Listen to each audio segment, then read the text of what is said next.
3 types ఉన్నాయి. ఒకటి డ్రైవింగ్లో negligence, దాన్ని ర్యాష్ డ్రైవింగ్ అంటారు.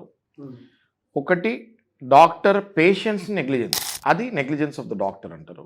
ఇంకొకటి ఈ కార్మికులు, అంటే ఇండస్ట్రీలో ఫ్యాక్టరీలో ఈ పని చేస్తే లైఫ్కి థ్రెట్ ఉండొచ్చు అని తెలిసి కూడా ఆ లేబరర్స్ తోటి ఆ పని చేపిస్తారు. అప్పుడు డెత్ అయ్యే ఛాన్సెస్ ఉంటాయి. ఇవన్నీ ఏంటంటే డెత్ అయ్యే ఛాన్సెస్ ఉంటాయి అని తెలుసు, కానీ డెత్ అవుతుందని తెలీదు. అది తెలిస్తే వాళ్ళు కూడా వెళ్ళరు కదా, కార్మికులు కూడా.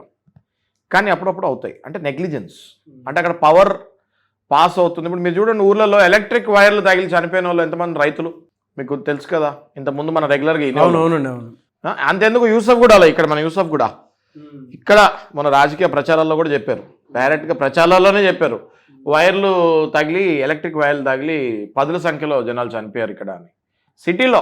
సో ఇవన్నీ కూడా ఏంటంటే నెగ్లిజెన్స్. అదేంటి, గవర్నమెంట్ వాళ్ళ జిహెచ్ఎంసి, ఎలక్ట్రిసిటీ డిపార్ట్మెంట్ వాళ్ళ నెగ్లిజెన్స్. ఓకే, అట్లా కార్మికులది ఎవరిది, ఫ్యాక్టరీస్, కంపెనీస్ నెగ్లిజెన్స్. రోడ్డు మీద వెళ్ళేటప్పుడు ర్యాష్ డ్రైవింగ్ ఎవరిది, డ్రైవింగ్ చేసే ఓనర్ది నెగ్లిజెన్స్. హాస్పిటల్లో చనిపోతే ఎవరిది, ఏదో ఒక ఇంజెక్షన్ బదులు ఇంకో ఇంజెక్షన్ ఇచ్చారు, చనిపోతే ఎవరిది నెగ్లిజెన్స్, డాక్టర్ది నెగ్లిజెన్స్. ఇవన్నీ కూడా నెగ్లిజెన్స్ కిందకు వస్తాయి.